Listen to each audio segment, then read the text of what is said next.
Bulletin का बाकायदा आगाज करेंगे और सबसे पहले आपको बताएं आज अहम समाअत जारी है हाई कोर्ट में। क्या गवर्नर एतमाद के वोट के लिए तारीख मुकर्रर कर सकता है या नहीं? हाई कोर्ट के लार्जर बेंच के रूबरू अहम नुक्ते पर इस वक्त बहस जारी है। अदालत की जानिब से रिमार्क्स दिए गए हैं कि क्या रूल्स में गवर्नर को तारीख मुकर्रर करने का इख्तियार है। बैरिस्टर अली जफर ने कहा कि गवर्नर इजलास बुला सकता है लेकिन वक्त का तयन नहीं कर सकता। मलिक अशरफ हमारे साथ मौजूद हैं, इस समाअत का मजीद अहवाल उनसे जानते हैं। जी मलिक अशरफ, क्या तफसीलात हैं? जी बिल्कुल, इस वक्त लाहौर हाई कोर्ट में सूबे का सबसे अहम तरीन जो केस है उसकी समाअत जारी है और वज़ीर आला पंजाब के ओहदे से हटाने के मुतालिक इस केस की समाअत की जा रही है। जस्टिस आबदी शेख की सरबराही में 5 रुकनी लार्जर बेंच चौधरी परवेज़ इलाही की दरख्वास्त पर समाअत कर रहा है और एक और दरख्वास्त है सलमान खालिद की, जिन्होंने मुमकिन तौर पर असम्बली की तहलील को रोकने के लिए भी अदालत से रजू किया हुआ है। 5 रुकनी लार्जर बेंच के रूबरू बैरिस्टर अली जफर जो हैं वो चौधरी परवेज़ इलाही की जानिब से दलाल दे रहे हैं। हमारा आम तसर ये था कि चूँकि इत्मीनान का वोट चौधरी परवेज़ इलाही ने हासिल कर लिया है तो ये इम्कान ज़ाहिर किया जा रहा था कि बैरिस्टर अली जफर चौधरी परवेज़ इलाही की जानिब से दायर की गई दरख्वास्त वापस ले लेंगे, चूँकि अब वो इत्मीनान का वोट हासिल कर चुके हैं और अदालत भी गुज़श्ता रोज़ इसी नुक्ते पर कह रही थी कि वो इत्मीनान का वोट हासिल करें और उन्हें वोट के इत्मीनान का वोट लेने के लिए मोहलत भी मिली थी। और गुज़श्ता रोज़ भी इसी नुक्ते पर बहस चलती रही कि जब एक मोहलत मिल चुकी थी तो इत्मीनान का वोट इन्होंने क्यों नहीं हासिल किया। तो अदालत में जो गवर्नर पंजाब के वकील हैं वो भी आज अदालत में पेश हुए। तो अदालत में आज बैरिस्टर अली जफर पेश हुए और उन्होंने कहा कि वो अपने केस का दिफा करना चाहते हैं। वो इस बात पे दलाल देना चाहते हैं कि गवर्नर पंजाब ने जो ऑर्डर्स किया है वो कानून के मुताबिक नहीं है, जिस पर जस्टिस आबदी शेख ने उनसे इस्तफसार किया कि आप बताएं कि एक तो इत्मीनान का वोट लेने का जो मामला था वो तो आपका मामला हल हो गया और मज़ीद इस वक्त हमारे सामने 3 सवाल हैं। एक तो ये कि इत्मीनान का वोट लेने के हवाले से जो मामला था वो आपने इत्मीनान का वोट ले लिया, वो मामला तो हल हो गया। दूसरा ये कि क्या गवर्नर इत्मीनान का वोट हासिल करने के लिए कुछ टाइम फ्रेम दे सकता है, उसके लिए कोई टाइम मुकर्रर कर सकता है, कितना वक्त होना चाहिए, दूसरा ये सवाल है। तीसरा सवाल ये है कि अगर सेशन ना चल रहा हो तो क्या गवर्नर जो है वो इस हवाले से इत्मीनान का वोट ना लेने पे वज़ीर आला को घर भेज सकता है। अदालत में जस्टिस आसम फीस ने यह भी इस्तफसार किया कि ये बताया जाए कि गवर्नर जो है वो उसके पास टाइम फ्रेम कितना उसको प्रॉपर मौका होना चाहिए कि वो इत्मीनान के वोट के लिए कहे। इस वक्त जो नुक्ता चल रहा है अदालत में वो ये है कि गवर्नर पंजाब जो है अगरचे वो इत्मीनान का वोट लेने के लिए वज़ीर आला को कह सकते हैं जब वो महसूस करें कि वज़ीर आला के पास मतलूबा तादाद पूरी नहीं है, लेकिन उसको टाइम कितना मिलना चाहिए। तो बैरिस्टर अली जफर का ये कहना था कि इसके लिए 10 रोज़ होने चाहिए, जिस पे उन्होंने वट्टू केस का हवाला भी दिया, जिसमें जस्टिस आसम फीस ने ये रिमार्क्स दिए कि वट्टू केस में वक़्त का तयन तो नहीं था और इस केस का उससे तल्लुक़ भी नहीं है। बैरिस्टर अली जफर का ये कहना था कि गवर्नर पंजाब जो है उनके पास ये इख्तियार ज़रूर है कि इत्मीनान का वोट का कह सकते हैं, लेकिन वो टाइम फ्रेम नहीं दे सकते, उनके पास ये नहीं है कि वो टाइम इस हवाले से दें। गवर्नर पंजाब के वकील मंसूर अवान जो हैं उन्होंने अदालत को बताया कि गवर्नर पंजाब जो है उन्होंने कानूनी इख्तियार इस्तेमाल किया था, इत्मीनान का वोट लेने का कहा था और उनके पास ये कानून में आइन में ये इख्तियार हासिल है। जस्टिस आसम फीस ने कहा कि हम ये मामला आइंदा मुस्तकबिल के लिए हल करना चाहते हैं कि अगर गवर्नर पंजाब इत्मीनान का वोट लेने के लिए कहे तो वो कितना प्रॉपर टाइम मुनासिब वक्त देगा वज़ीर आला को कि इतने वक्त में वो इत्मीनान का वोट हासिल करे। इस वक्त इसी बात पे बैरिस्टर अली जफर जो हैं उन्होंने दलाल दी हैं। अगरचे आज जो ये ख्याल था कि समाअत जारी है, आपसे मज़ीद तफसीलात जानते रहेंगे। बहुत शुक्रिया, हमारे साथ मलिक अशरफ थे, आगाह कर रहे थे।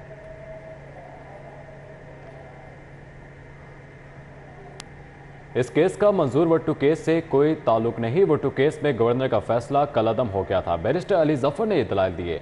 मंजूर वट्टू केस में वक्त नहीं दिया गया था। जस्टिस आबिद अजीज शेख ने इस्तफसार किया, इस केस का मंजूर वट्टू केस से कोई ताल्लुक नहीं है। इस केस का मंजूर वट्टू केस से कोई ताल्लुक नहीं है। बैरिस्टर अली जफर ने कहा कि वट्टू केस में गवर्नर का फैसला कलअदम हो गया था। हुकूमती इत्तेहाद ने रात गए पावर शो कर दी। परवेज़ इलाही ने पंजाब असम्बली से एतमाद का वोट ले लिया। वज़ीर आला ने मतलूबा 186 वोट हासिल कर लिए। स्पीकर सत्यान खान का ऐलान, मियां सलाम इकबाल और आदम बशारत ने एतमाद के वोट की करारदाद पेश की। पंजाब असम्बली में अपोजिशन की हंगामा आराई, सेक्रेटरी असम्बली की कुर्सी को ठुड्डे मारे गए। हसन अली हमारे साथ मौजूद हैं। हसन, बताइएगा। जी बिल्कुल, गुज़िश्ता रोज़ जो है वो पंजाब असम्बली का इजलास काफ़ी गहमा गहमी जो है वो सारा दिन देखने में आई, और ये इजलास जो कि गुज़िश्ता रोज़ 3 बजे तलब किया गया, इब्तदा में यही बताया जा रहा था कि ये इजलास जो है ये एतमाद के वोट के हवाले से नहीं है, और इसीलिए स्पीकर पंजाब असम्बली सत्यान खान जो है वो गए बगाहे जो है वो असम्बली के इजलास को आगे बढ़ाते रहे, और वक्फ़ा भी जो है इसमें करते रहे। कभी 1 घंटे का वक्फ़ा करते थे तो कभी 30 मिनट का वक्फ़ा जो है वो किया जाता था। ताहम काफ़ी जो है वो गहमा गहमी देखी गई, गर्मा गर्मी जो है वो इजलास में देखी गई, और जैसे ही रात के 12 बजे तो उससे कबल जो है वो उससे 5 मिनट कबल जो है वो डिप्टी स्पीकर की जानिब से इजलास को जो है वो मुअत्तल कर दिया गया, जिसके फ़ौरन बाद जो है इजलास रात 12 बजे के बाद 12:05 पे जो है वो तलब किया गया, और उसमें 1 पॉइंट एजेंडा जो है वो सामने रखा गया, जो कि वज़ीर आला पंजाब परवेज़ इलाही के एतमाद के वोट के हवाले से था। और इस हवाले से फ़ौरी तौर पे जो है वो एजेंडा सर्कुलेट किया गया, और PTI और हुकूमत काफ लीग की जो हुकूमती इत्तेहाद है उसकी जानिब से वज़ीर आला पंजाब को एतमाद का वोट लेने के लिए के हवाले से जो वोटिंग का अमल है वो शुरू करवाया गया, जिसमें चौधरी परवेज़ इलाही ने 186 जो कि मतलूबा तादाद थी अरकान की, उसका एतमाद हासिल किया। ताहम जिस वक्त ये वोटिंग का सिलसिला जो है वो शुरू हुआ तो उस वक्त जो अपोजिशन की जानिब से स्पीकर डाइस का घेराव भी किया गया, नारे भी लगाए गए, और अपोजिशन की जानिब से यही कहा जा रहा था कि ये गैर कानूनी इक़दाम स्पीकर की जानिब से किया जा रहा है, क्योंकि रूल्स ऑफ लॉ और आइन को अगर देखा जाए तो अरकान जो है उनको वज़ीर आला के एतमाद के वोट के हवाले से पहले आगाह करना ज़रूरी है। उनका इस हवाले से मलिक मोहम्मद अहमद ख़ान ने स्पीकर के पास जाके ये रिक्वेस्ट की, उनको ये कहा कि जो आइन है और जो पार्लियामान का कानून है उसके मुताबिक जो है वोटिंग का अमल आगे बढ़ाया जाए, लेकिन वोटिंग का अमल आगे बढ़ाया जाए। बहुत शुक्रिया हसन अली, आप हमें आगाह करें। शहर में बिजली की लोड शेडिंग पर काबू नहीं पाया जा सका। बिजली की तलब और रसद में फर्क होने से लोड शेडिंग होने लगी है। कंपनी की डिमांड 2900 मेगावाट फराहमी 2650 मेगावाट हो चुकी है। लेस्को को 250 मेगावाट का शॉर्टफॉल पर लोड शेडिंग शेड्यूल बनाया गया। लेस्को ने 2 घंटे के लोड शेडिंग के शेड्यूल नाफिजुल अमल कर रखा है। शाहिद नदीम सिपरा हमारे साथ मौजूद हैं। जी शाहिद साहब, अपडेट कीजिएगा। शेडिंग पर काबू ना पाया जा सका। ज़रा ने यह बताया है कि लाहौर इलेक्ट्रिक सप्लाई कंपनी के सिस्टम पर आज बिजली की डिमांड 2900 मेगावाट है, जबकि नेशनल पावर कंट्रोल सेंटर की जानिब से फराहमी 2650 मेगावाट की जा रही है। इस तरह 250 मेगावाट का शॉर्टफॉल होने की बुनियाद पर मुख्तलिफ इलाकों में 2 घंटे की लोड शेडिंग की जा रही है। न सिर्फ ये एलानिया तौर पर लोड शेडिंग हो रही है, उसके साथ साथ चूँकि लेस्को की जानिब से मौसम सरमा में तामीराती और तरक्याती कामों का भी आगाज़ किया गया है, तो उस मुहिम के दौरान भी कई ऐसे इलाके हैं जहां पर सुबह 9 बजे से लेकर 2 बजे तक मुसलसल बिजली की फराहमी मुअत्तल की गई है और वहां पे तामीराती काम किया जा रहा है। और बाज़ मज़ाफ़ात के ऐसे इलाके हैं जहां पर स्मोक और धुंध की वजह से ट्रांसमिशन लाइंस में होने वाले टेक्निकल फॉल्ट और बिलखसूस ट्रांसफार्मर डैमेज होने की वजह से जो बिजली की सप्लाई मुअत्तल है उससे भी सार्फिन को घंटों बिजली की बंदिश का सामना करना पड़ रहा है। तहम लेस्को की जानिब से जो शेड्यूल बनाया गया है उसके मुताबिक तमाम सार्फिन के लिए शाहिद नदीम सिपरा। जबकि प्राइवेट कंपनियों के 10 किलो आटे के थैले पर पाबंदी, कंपनियों ने 10 किलोग्राम का थैला दुकानों से वापस उठा लिया। कंपनियों के 10 किलो के थैले रखने वाले दुकानदारों के चालान किए गए। शहजाद खान अब्दाली हमारे साथ हैं, डिटेल्स उनसे जानेंगे। जी शहजाद। बिल्कुल, पंजाब हुकूमत की जानब से किराना दुकानों, जनरल स्टोर्स और इसके अलावा डिपार्टमेंटल स्टोरों पर 10 किलोग्राम निजी कंपनियों का आटा रखने पर पाबंदी लगा दी गई है, और इस हवाले से जो किराना फरोश हैं उन पर भी ये पाबंदी वाज़े कर दी गई है, जिसके बाद मुख्तलिफ कंपनियों की जानिब से जो है वो 10 किलोग्राम आटे के थैले जो है वो उठा लिए गए हैं। इस वक्त एक किराना फरोश हमारे साथ मौजूद है, उनसे हम इस हवाले से बात करते हैं। आप बताइएगा, जो हुकूमती आटा है उसकी सप्लाई की क्या सूरत हाल है, और 10 किलोग्राम का जो निजी कंपनियों का उस पर पाबंदी लगा दी गई है?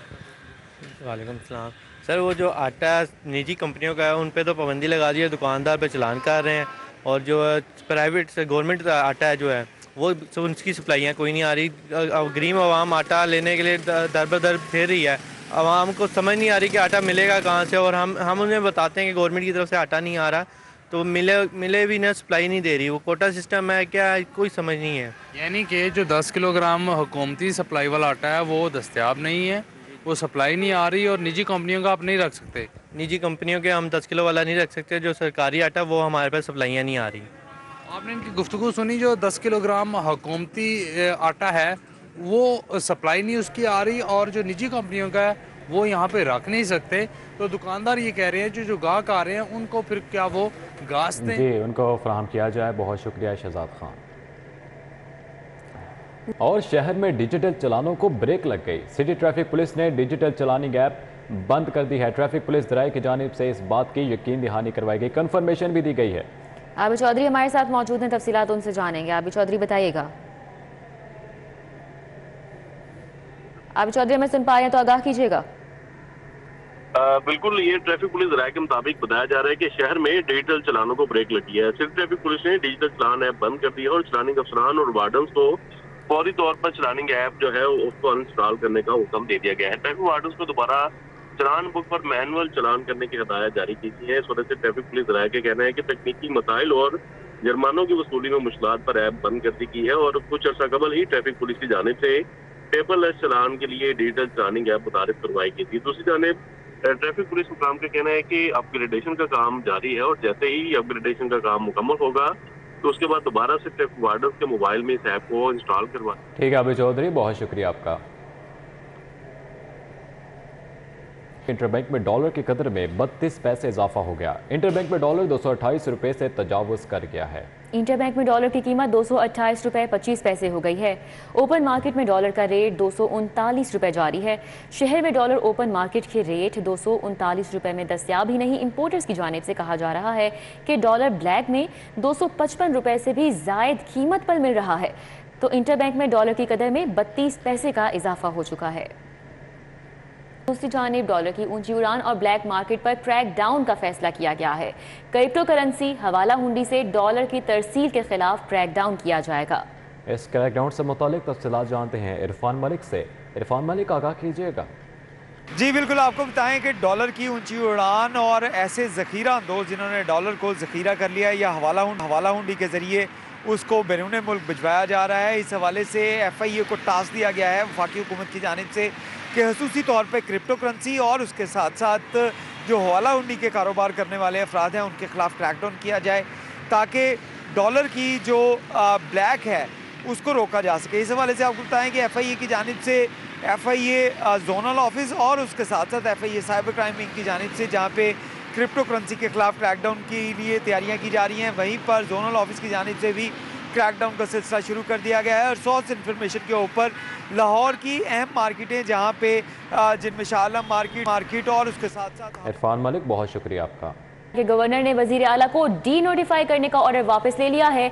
गवर्नर पंजाब के वकील मंसूर अवान ने अदालत को आगाह कर दिया है और उनकी जानिब से कहा गया है कि गवर्नर ने वजीर आला को डी नोटिफाई करने का हुक्म वापस ले लिया है, जिस पर जस्टिस आबिद अजीज शेख ने इस्तफसार किया कि अगर नोटिफिकेशन ही वापस हो गया तो सारी बात ही ख़त्म हो गई। गवर्नर ने वज़ीर आला को डी नोटिफाई करने का ऑर्डर वापस ले लिया है। गवर्नर पंजाब के वकील मंसूर अवान ने अदालत को आगाह कर दिया है। गवर्नर ने वज़ीर आला को डी नोटिफाई करने का हुक्म वापस लिया है। मंसूर अवान की जानिब से ये बताया गया है। लार्जर बेंच के सरबराह जस्टिस आबिद अजीज शेख ने ऑर्डर लिखवाना शुरू कर दिए हैं और जस्टिस आबिद अजीज शेख की जानिब ही रिमार्क्स दिए गए हैं कि नोटिफिकेशन ही वापस हो चुका है तो सारी बात ही खत्म हो गई है। मंसूर अवान ने अदालत को आगाह कर दिया है कि गवर्नर ने वजीर आला को डी नोटिफाई करने का हुक्म वापस ले लिया, जिस पर अदालत की जानिब से ये रिमार्क्स दिए गए कि नोटिफिकेशन ही वापस हो गया तो सारी बात ही खत्म हो गई। लार्जर बेंच के सरबराह जस्टिस आबिद अजीज शेख ने अब ऑर्डर लिखवाना शुरू कर दिया है। ये एक अहम पेशरफ्त हुई है, एक अहम केस था जिसने अब अहम मोड़ इख्तियार कर लिया है। गवर्नर ने ही वज़ीर आला को डी नोटिफाई करने का ऑर्डर वापस ले लिया है। दरख्वास्त को निपटा दिया गया है। अदालत ने वज़ीर आला पंजाब परवेज़ इलाही की दरख्वास्त निपटा दी है और लार्जर बेंच के सरबराह जस्टिस आबिद अजीज शेख ने ऑर्डर लिखवाना शुरू कर दिया है। गवर्नर ने वज़ीर आला को डी नोटिफाई करने का ऑर्डर वापस लिया, जिस पर अदालत ने वज़ीर आला पंजाब परवेज़ इलाही की दरख्वास्त निपटा दी है और जस्टिस आबिद अजीज शेख की जानिब से कहा गया है कि नोटिफिकेशन ही वापस हो गया है तो सारी बात ही खत्म हो चुकी है और अब लार्जर बेंच के सरबराह जस्टिस आबिद अजीज शेख ने ऑर्डर लिखवाना शुरू कर दिया है। गवर्नर ने वज़ीर आला को डी नोटिफाई करने का ऑर्डर वापस लिया और इसी बुनियाद पर इस समाअत अपने अख्ताम को पहुंचती है। दरख्वास्त निपटा दी गई है। जब नोटिफिकेशन ही वापस हो गया है तो सारी बात ही खत्म हो जाती है। जस्टिस आबिद अजीज शेख की जानिब से यह कहना था। लार्जर बेंच के सरबराह जस्टिस आबिद अजीज शेख ने ऑर्डर लिखवाना शुरू कर दिए हैं। एक अहम मोड़ इख्तियार कर गया। इस अहम समाअत में ये फैसला सामने आया है कि गवर्नर ने ही वज़ीर आला को डी नोटिफाई करने का ऑर्डर वापस ले लिया है। न्यूज़ स्टूडियो से फिर वक्त इतना ही। देखते रहिए सिटी 42।